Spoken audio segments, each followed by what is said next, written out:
If you try to start the engine of your Kia Sportage and you get a warning that says press brake pedal to start engine, even though your foot is firmly on the brake. It could be due to a number of reasons, including a faulty brake light switch. So how do you start the engine when you're getting this error?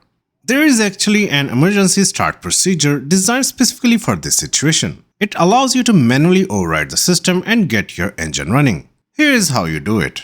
With the vehicle turned off, press the start-stop button once. This puts the car in accessory mode. Now press and hold the start-stop button for about 10 seconds.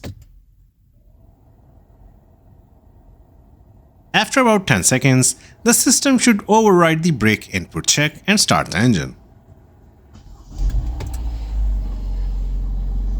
This method is useful in emergencies such as when your brake switch fails and you need to get the vehicle started. However, remember, this is only a temporary solution. You should get your vehicle fixed as soon as possible to restore normal safety functions.